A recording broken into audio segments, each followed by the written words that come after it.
Dans cet exercice-là, on te dit qu'un coureur va parcourir une certaine distance pendant une certaine durée, et l'objectif c'est de définir une fonction qui va calculer la vitesse à partir de cette distance et de cette durée.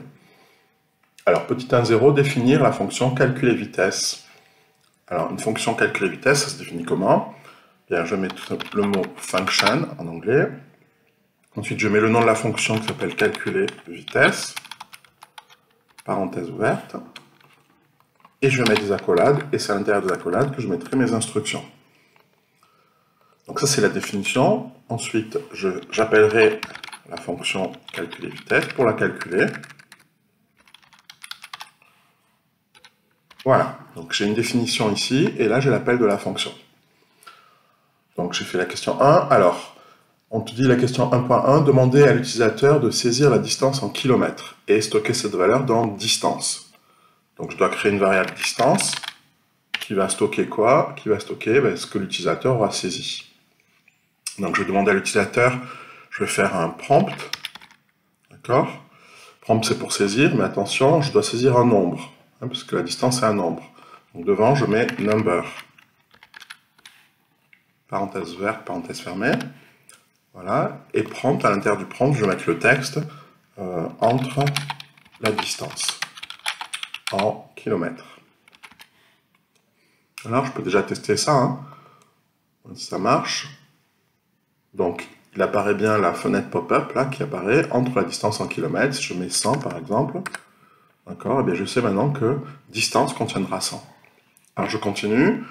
Donc question 1.2, on te demande de demander à l'utilisateur de saisir la durée en heures et de stocker dans la variable durée. Allons-y. Donc je crée une variable durée. Et là je vais marquer entre la durée en heures. Ok. Ensuite, on te demande, question point 3, calculer la valeur de la vitesse que l'on stocke dans la variable vitesse. Donc, je peux calculer la vitesse, puisque j'ai la distance et la durée. Donc, je fais vitesse égale, la formule, c'est distance divisé par durée. Voilà, donc c'est stocké dans cette variable vitesse. Et 1.4, je retourne la valeur de la vitesse. Donc, je fais un return vitesse. Alors, pourquoi je fais un return? Tout simplement parce que toutes ces variables, là, distance, durée, vitesse, elles ne sont pas accessibles en dehors du programme. Ce sont des variables locales, localement définies à l'intérieur de la fonction. Mais si je veux avoir accès, par exemple, ici à la valeur de... Si je veux faire un console.log de vitesse, de durée ou de distance, ça ne marchera pas. Parce que ces variables sont définies à l'intérieur des accolades là, à l'intérieur du bloc de la fonction, et donc ne sont pas accessibles en dehors. Pour pouvoir accéder à la valeur de la vitesse, par exemple, on doit la retourner. La retourner, ça veut dire on la retourne à l'extérieur de la fonction. Donc du coup, maintenant, cette valeur-là, lorsque j'appellerai la fonction calculer vitesse, calculer vitesse va me retourner cette valeur vitesse que je pourrais stocker donc, dans une variable que je pourrais appeler comme je veux. Je peux l'appeler V si je veux pour vitesse, ou ma vitesse, peu importe. Alors là, on te dit 2.0 de stocker le résultat dans une variable qui s'appellera ma vitesse. Donc, je mets ma vitesse. Voilà. Donc c'est bon, et maintenant je peux, 2.1, afficher le contenu de cette variable ma vitesse. Avant, je ne pouvais pas le faire s'il n'y avait pas eu un return. Donc je fais console.log, donc j'ai marqué le texte ma vitesse vaut. Dans la console, c'est ça qui va s'afficher, le point,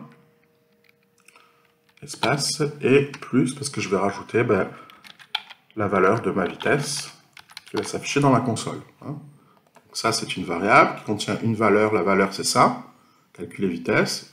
Calculer vitesse, tout simplement, il retourne la vitesse qui sera calculée à partir de la distance et de la durée.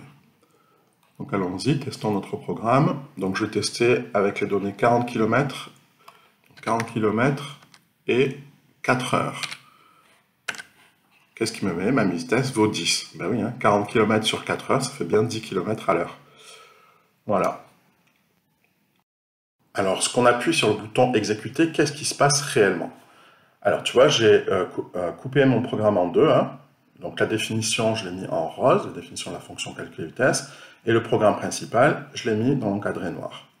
Donc, lorsqu'on a fait le bouton exécuter, qu'est-ce qui se passe? Eh bien, tout d'abord, on regarde le programme principal. On crée une variable ma vitesse égale, donc on va stocker quelque chose. Qu'est-ce qu'on va stocker? On va stocker le résultat de cette fonction. Donc là, on fait appel à la fonction calculer vitesse. Donc le programme dit, tiens, elle est où cette fonction calculer vitesse? Elle est là, elle est juste au-dessus, hein, parce qu'il y a marqué fonction calculer vitesse.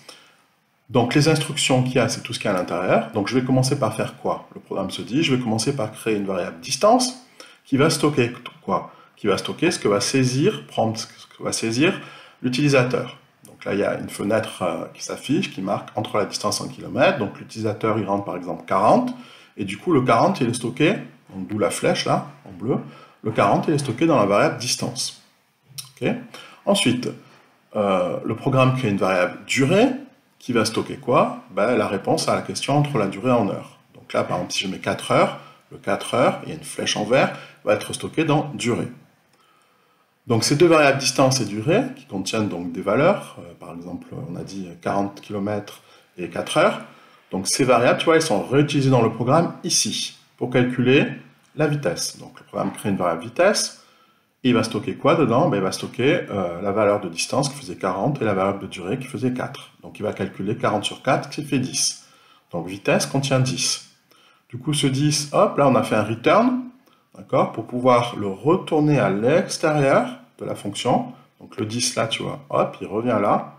Et lorsque je fais appel à la fonction calculer vitesse, ben, en fait, je pourrais remplacer calculer vitesse ici par 10 du coup. Et ce 10 qui est stocké dans la variable ma vitesse. Voilà, donc c'est vraiment... Et ensuite, voilà, on affiche, donc ma vitesse, ici, on affichera le 10 km/h. Ok, donc il faut le voir comme ceci, hein. Programme principal, ok, on crée une variable, ensuite cette variable va stocker quoi? Ben, le résultat de ça, calculer la vitesse, qui est défini juste au-dessus. On définit nos distances, durée, on calcule la vitesse, et on retourne la vitesse qui est stockée ici, là-dedans, et qui est renvoyée dans la console ici.